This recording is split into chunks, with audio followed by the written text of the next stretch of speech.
Hello, everyone. Welcome to Teamwork Design, where we strive to design life from conversation to communication. I am your host, Terry Mera. Most of us desire to do better, yet struggle to implement it. Why? Actually, there are many reports about our brains and even ways to trick our brains so that we can implement our desires into action. However, knowing beforehand to create productive self conversation with ourselves is crucial, especially when the resistance kicks in. Do you know that our brain is wired to seek safety? That is why our brain can sabotage or stagnate us when we are fearful or afraid of the unknown. So you know that it's not necessarily you, it's your brain. Hence, self talk is more critical than you may think.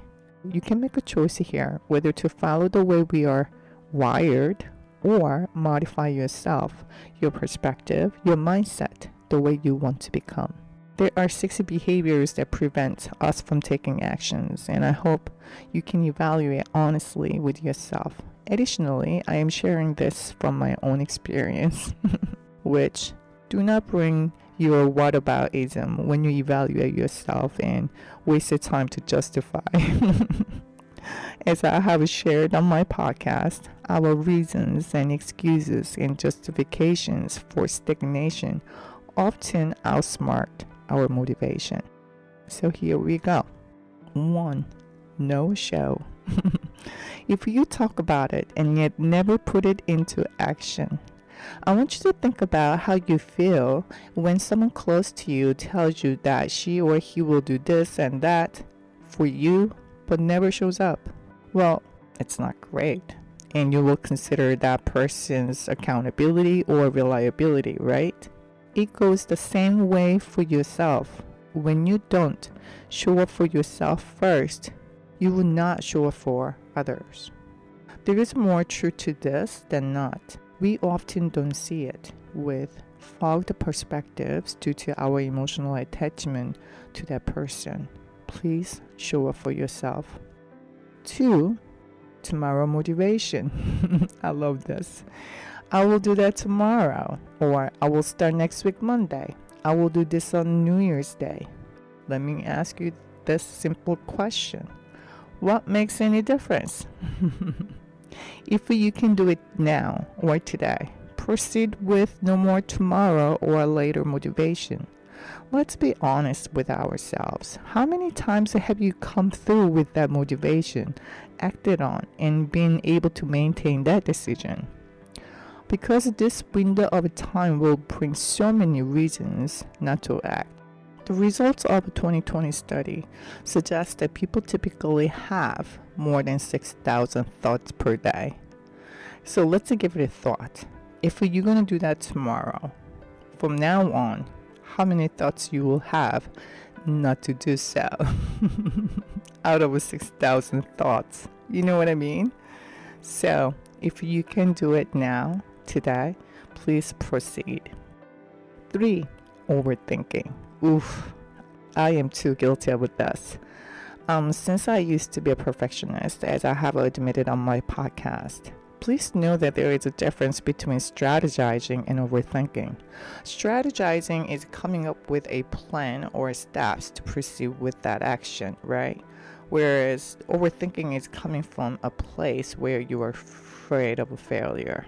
You learn more from doing it than overthinking it, believe it or not. While some people believe that overthinking may be helpful since it involves looking at an issue or a problem from nearly every viewpoint possible and anticipating future events. Research suggests that overthinking is associated with the feelings of depression, anxiety, post-traumatic stress disorder. So, when you start to overthinking, I think that is worth evaluating whether steps to achieve that goal we're coming from a place of fear. So it is good to pinpoint the difference when you start noticing yourself overthinking. 4. Obsession with the perfection. Personal standards are nothing more than a set of behaviors that are based on expectations you have of yourself in various situations. Psychology teaches us that we tend to get what we expect, a phenomenon known as a self-fulfilling prophecy. A self-fulfilling prophecy is a belief or expectation that leads us to believe in ways, often subconsciously, that align with that belief, which in turn cause our expected outcome. This line of thinking suggests that having high standards makes you far more likely to achieve the things you want in life. If you have a high personal standards, you will strive for excellence.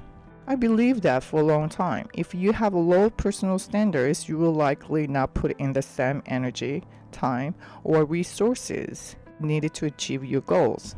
However, this can stagnate or even stop your progress. It took me years of a practice to let go of the idea of a perfection. The concept of a perfect is so subjective, so it depends on the individual, right? But only perfection is a possibility and action itself. I keep nail this idea into my mind. Only perfection is a possibility. So you can avoid self-judgment and self-abuse when the outcome is not aligned with your idea of a perfection. 5. No one is coming. Most of us love to help and support people we care about.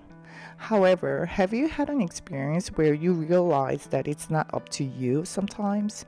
A particular situation unless they want to help themselves first?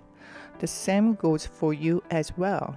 I am learning to manage my time and energy with the people who actually put effort, regardless of the results. During my consultation, a few things I learned that people can talk, but very few put into action. And I noticed that people expressed or hinted or wishful idea of this fantasy that if they were an angel investor, if they had a skilled partner, as if then the situation may turn around. Basically, you wish someone could do your homework for you. Please know that the sooner you put self-accountability, the sooner you can put into action. There is a quote that I read. It said, "The difference between professionals and amateurs is a self-accountability.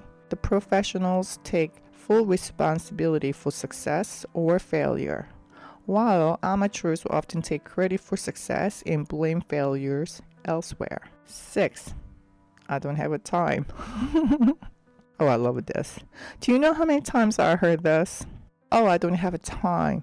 I have thousands of things to do. I mean, I am guilty of it too, but I stopped saying I don't have a time. One thing we all have equally is a time. 24 hours a day, regardless of who you are, what you have, what you don't have. And if you give up ownership of your time, are you giving up ownership of your life? Please shift your perspective of time. It's not you don't have a time. You are lacking and need more practice to prioritize to create time for the things that you want to do and utilize the utmost productivity and efficiency of the time without any distraction. I hope today's podcast provides helpful information to evaluate yourself and take action you want to achieve. When I am hesitant to run due to work or other matters, I remind myself I deserve to have 1 hour for myself. Thank you for tuning in. This is your host, Terry Mara.